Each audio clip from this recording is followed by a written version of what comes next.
What if your biggest obstacle to thriving isn't your workload, but the old success story you've never questioned? In this episode, Selig, author of the book Thriving, How to Create a Healthier, Happier, and More Prosperous Life, challenges the expectation minus reality thinking and invites you to self alter your life, shifting from comparison and control to curiosity, rest, and intentional being. Like this episode, subscribe to our channel, and DM Future to continue the conversation. My name is Arjan Visser, human centered futurist, and your host. Rand, welcome to the Alt Journey. Oh, it's great to be here with you today, Arjan. Yeah, I really already enjoyed our pre talk before we went live, and that just crystallized to this one question: what if thriving is something we reach? It isn't something we reach, actually, but it's something we steward over time through our awareness, our intention, and even our rhythms. Yeah, I completely agree with that. I think that thriving is not a fixed point. It's a fluid thing, and in fact, it's probably helpful for your listeners to think about thriving as the climate, an average over the time, not just any given day. It's not the weather, because any given day might not be so good. But there is an average and you can be thriving. And I'm looking forward to digging into what it takes to thrive with you today. That immediately makes me think that I can't plan it. It's not, I can't measure it in a way on the short time. I probably need a longer period. And then with hindsight, I see how it evolves. Is that correct? Mm, I don't agree with that. I think at any moment, you know whether you're thriving. You feel you feel full. You probably can find yourself with maybe a smile on your face. It's a set of feelings. Is it measurable? In that sense, yes. You're not having aches and pains or regrets, right? You're in the present moment, and yes, that's because you've probably gotten to know yourself well. That's probably because you're done a good job of some self assessment to reach that moment in time, and then the next moment may be a little bit different. So have you um, noticed something that those people who are thriving having in common through your research? Absolutely, absolutely. I think of it kind of like a rich stew. So the ingredients, there are many, many ingredients to it, and to have a yummy stew that works for you, your ingredients may be a little bit different than my ingredients, and there may be a few more or a few less in it, but there are ingredients, and those are not mysterious. Uh, they include your habits, and people need to really do an inventory. What are their habits? What are the good habits? What are the habits that are not so good? What are the habits that are missing? What are the routines in your everyday and in your annual process are working for you? People who are thriving have routines that are working. They have the ability to set boundaries and to say no. They know what's essential about what they're doing, because it's very easy in our world to be overwhelmed and to try to do too many things. Um, I think they're lifelong learners. They're curious. They're willing to learn from their mistakes. They take care of themselves, uh, and it goes on from there. They have gratitude. They're of service. There are many ingredients, and the proportions may be different. Every time you make the stew, it may taste a little different. And sometimes, curiously enough, I don't know if you've had this experience, Arjun, but sometimes when I let the stew sit on the for a day or two, it tastes even better. Definitely. Yeah, definitely. When you're making, I- I'm not the I'm the eating guy. I'm not so much the cooking guy. I know when my wife makes a good stew and it smells amazing, we always have to say like, yeah, but we make it for tomorrow because then it rests and Right, right. it tastes really better. And it's actually not. It doesn't taste better. There's a deeper taste. Yes, yes. Mm, I remember that's our last conversation that we had just one on one. You triggered me, or maybe a better word, you tested me, and you gave me this question that I cognitively couldn't answer, but intuitively or from the inside out, something jumped inside of me, and you asked me, "Do people who flourish rely on defined processes?" Or do they have something else? Do they have processes? And that really triggered me. And I've been pondering about it for a while. And and I know you have been too. So do people that flourish, they are aware, they feel they sense they're thriving, and we know that they have something to maintain it, to steward it, to stay in that. Maybe zone doesn't justify, but just for the ease of words, that they stay in that zone, that state of flourishing. So what could be their processes? What are your thoughts about that?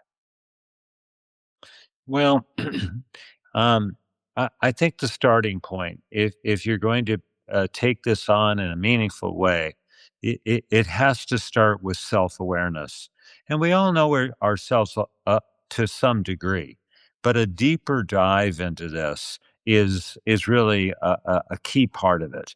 You have to know what your strengths are, your weaknesses. You have to know your preferences. You have to know your values. You have to know about your personality. Uh, are you introverted? Are you extroverted? What kinds of things trigger you? What kinds of things are you immediately comfortable with, or for that matter, uncomfortable with? There's a long set of things that go on, and it's not the kind of thing where you can do this once and you're finished. You never have to do it again. It deserves a return because we change. The world around us changes.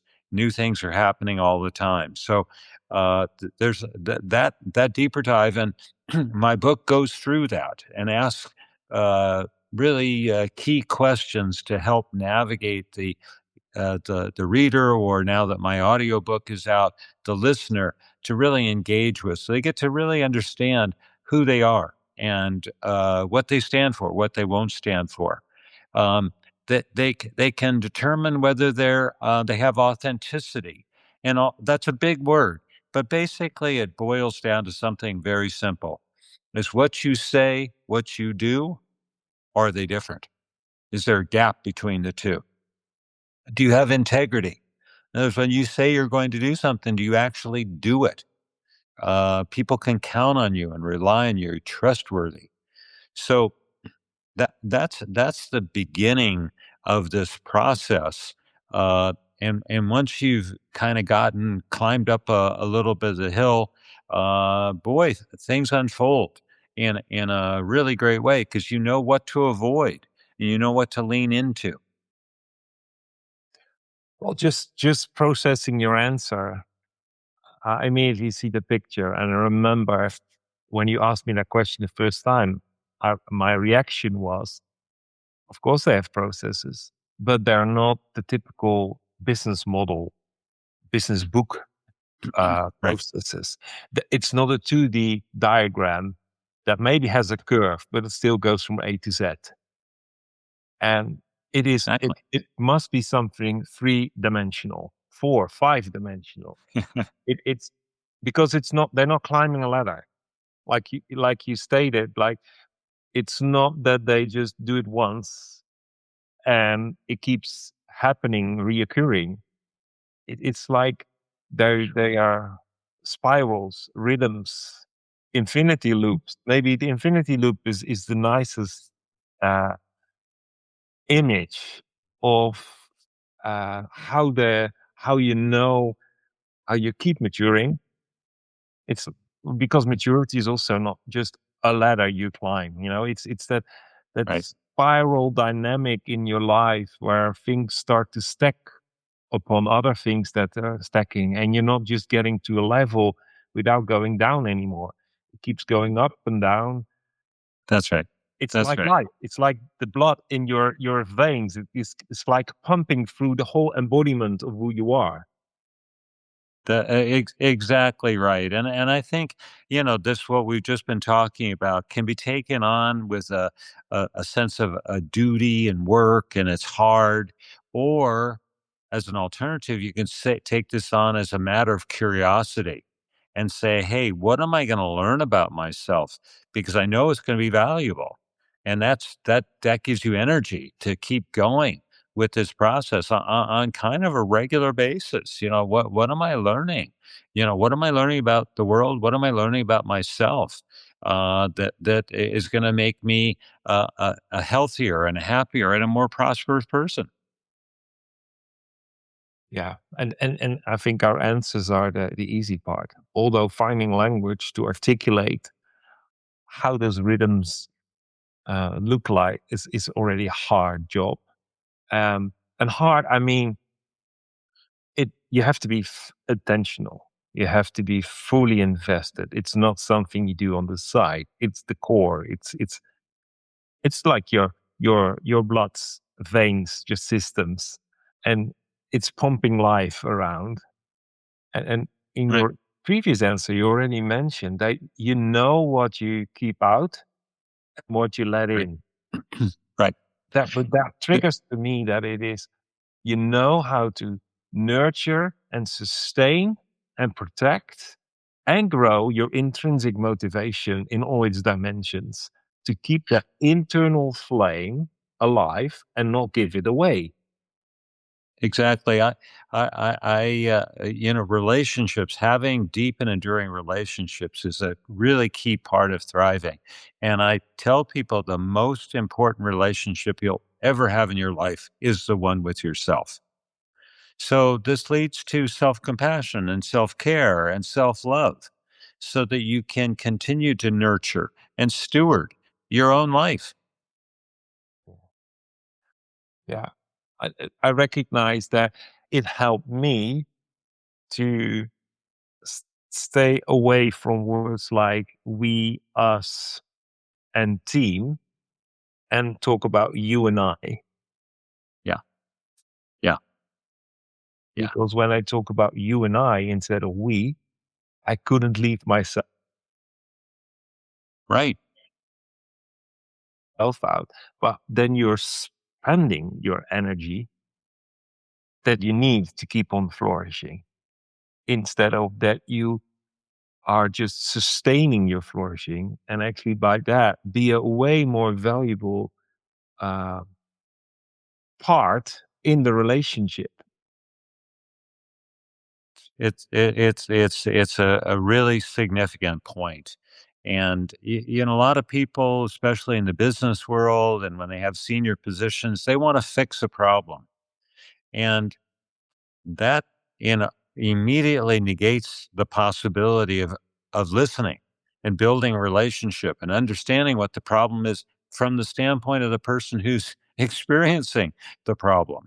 Yeah, you may be able to solve the problem very easily, you can fix it, but it's not necessarily up for you to fix it. In many cases, they need to be the fixer.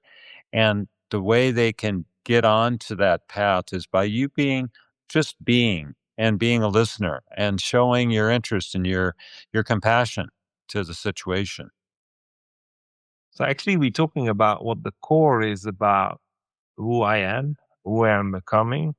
And at the same time, it's also the core of my intrinsic motivation. We talked about the paradigm, what's our mindset. What you mentioned, what's meaningful. You have to be authentic. Yeah. And I think that the fourth one is that I know and I want to know and I need to know more about what the role is in my life of rest and play and not just for recovery, but just beyond that. Because when I am going in the rest, playful through life, I have better ideas. I'm more courageous.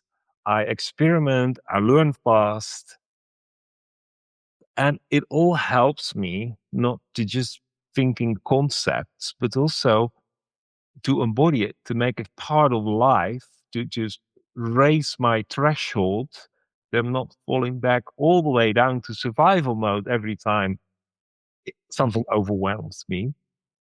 So, how do you see rest and play in your own life as you are maturing, walking this life of being a prosperous soul? Well, it's something. It's one of my processes actually. I have work and a purpose, a mission that I love. It gives me energy, but I also need and know that I need to take time away from that ongoing nature of that mission to rest, to play and be playful, to have humor.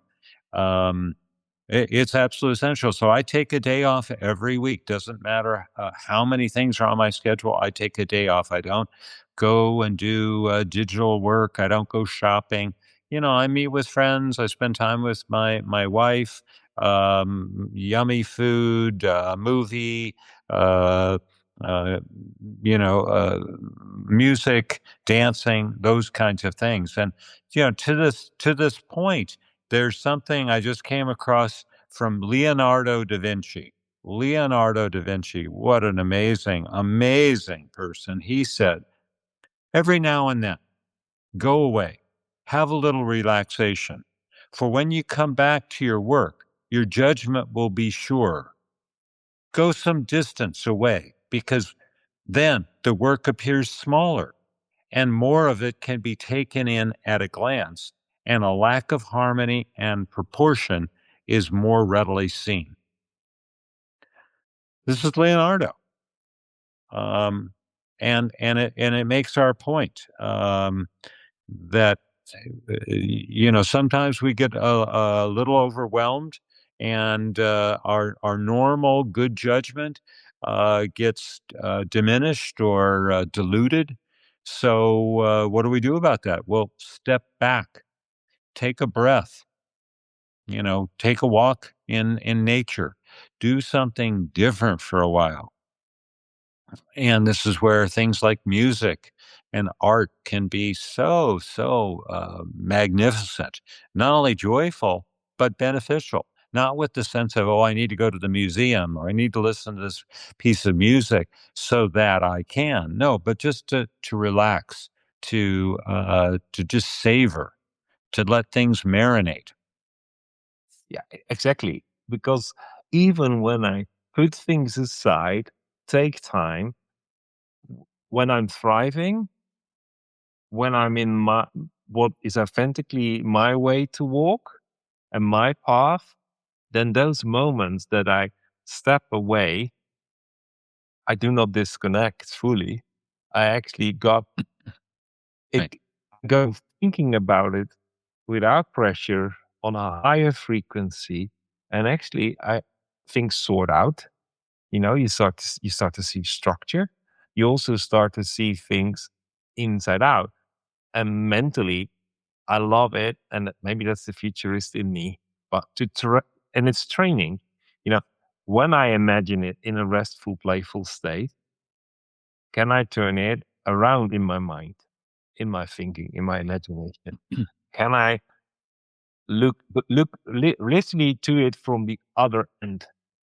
Can I see the back of the idea? And that's where futurizing is coming in, because you look at what's next, not from this point of view, but actually from the future. Like Covey stretched us, right? With the end in mind, well, can you also look to your idea, to your crazy thoughts with the end in mind, where it's leading to? Because that is actually making it meaningful. And that's where it connects to the mission.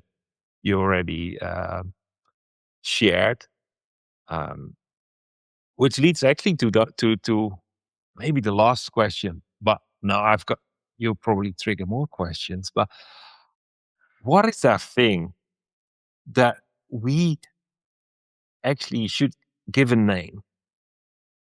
So what's that one thing that you actually want to sustain in your life to make sure that you keep thriving, keep flourishing?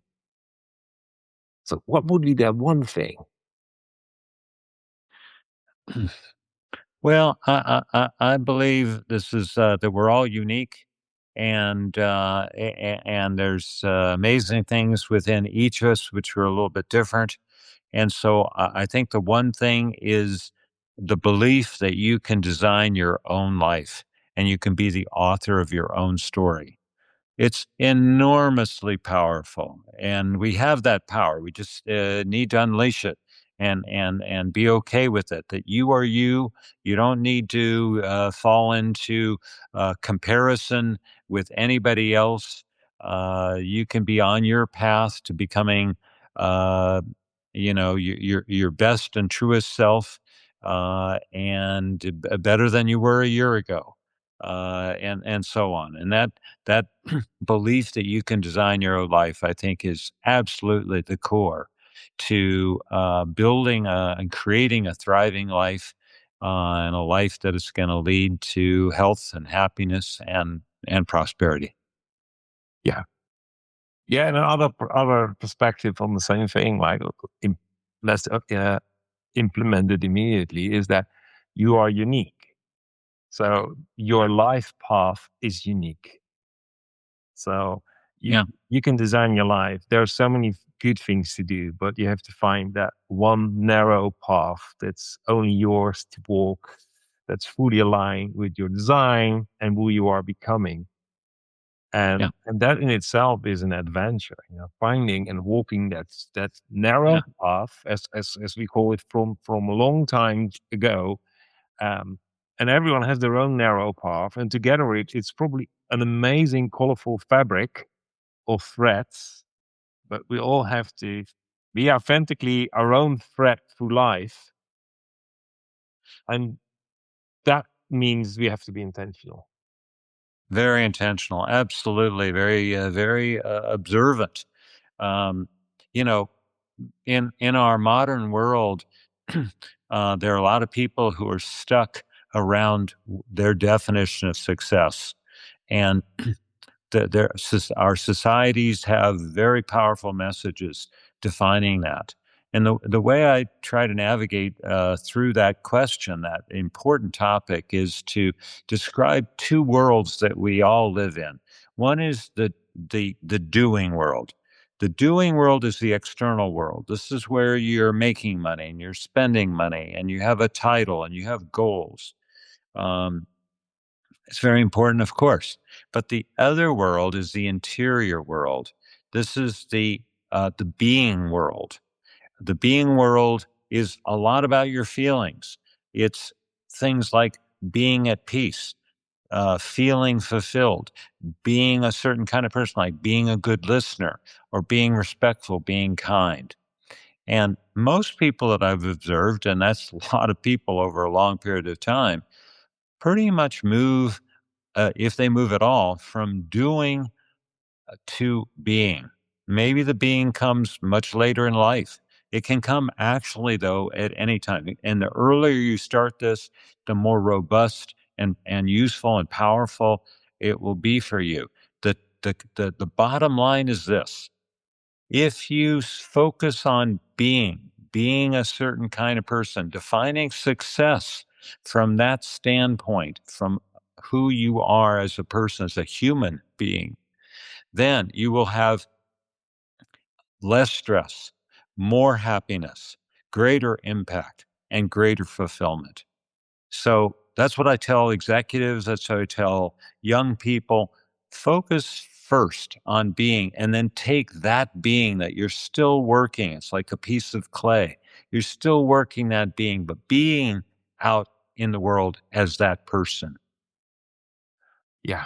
Yeah. And then with being, and those who have heard me before, I always talk about becoming. And actually, yeah, in many languages, they're the same word. So being is not a state, it's not a static thing, it's that dynamic dimension of unfolding and becoming. And we know that doing doesn't define us, but being is what is expressed through our actions. And at the end of the day, that's what defines us. But I want to highlight the answer you gave before, redefining what success means for you. That's coming back through the last podcasts, maybe over 10 podcasts back. It started to come back nearly every time. We have to redefine success. The definition of success we live with is killing for our identity, is killing for our being, because it's the external definition that we can only answer to by doing. And actually, it's a threat for our intrinsic motivation. Yeah. And even our own expectation of what success looks like is actually in the word expectations become something we start to compare ourselves to. Our fulfillment, our joy, our success, our progress. And it all doesn't help to stay in that state of flourishing, prospering, because comparison kills, well, you could say nearly everything. Yeah, that's right. I just want to encourage and inspire people to take that on, define success for yourself, and define at the very same time what is enough. This is the other thing. More and more is not the answer for nearly anybody I know or have ever met. It's not the answer to quality in our organizations. So there's a lovely emotional equation that seems to be appropriate to mention here, and that is it's an equation. So disappointment equals expectations minus reality. And so, who doesn't have some disappointment? Well, what's causing that disappointment? Well, check that definition out. So, if you can diminish those false expectations, so I do a lot of planning. I'm a very organized person. If I do a lot of planning and then I let the thing happen and unfold and be flexible, strong, but flexible, then it will unfold as it is. And I control only a little tiny bit of that in any event. I've done my best by preparing, and then I can diminish. I go into a situation without expectations. That way, my disappointments are really, really dramatically reduced. Yeah, I love that equation.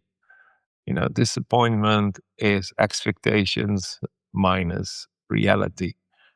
And then thinking that reality is maybe of all the things, the thing that exists least, because we all live with our perceived reality based on our understanding point of view from our past experience.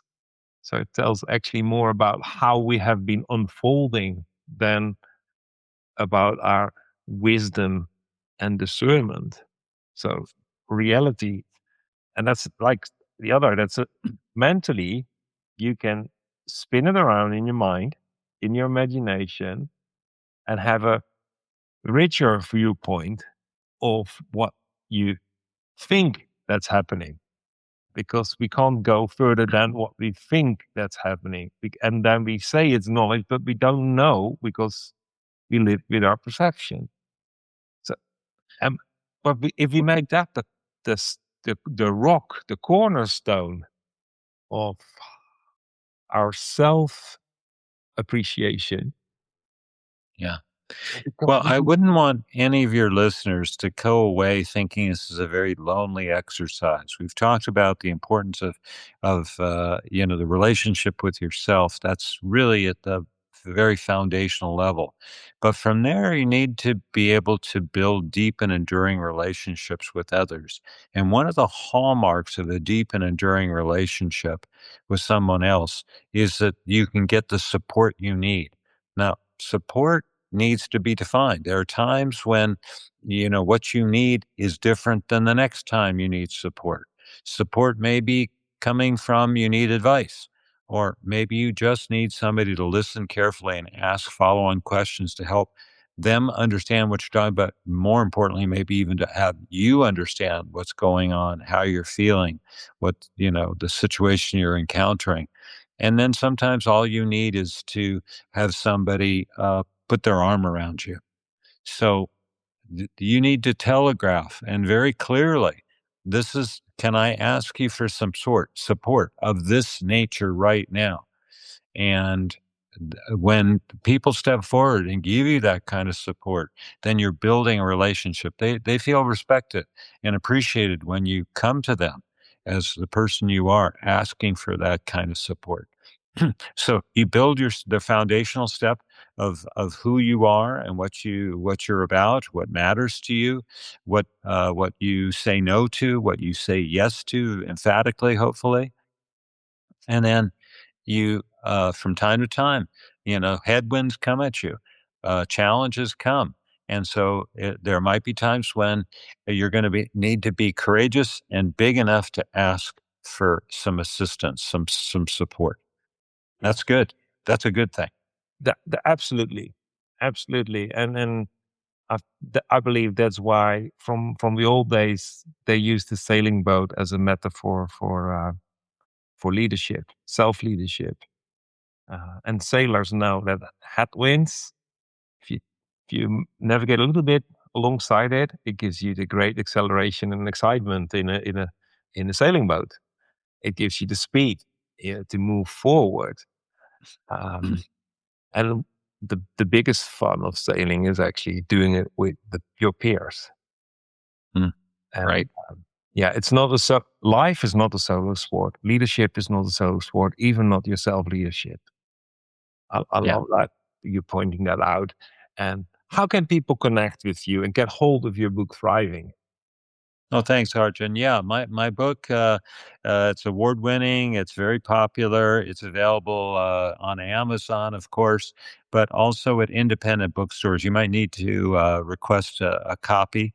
I narrated the audiobook, and it was available just recently, and so you can get that on Audible, on Amazon, on iTunes.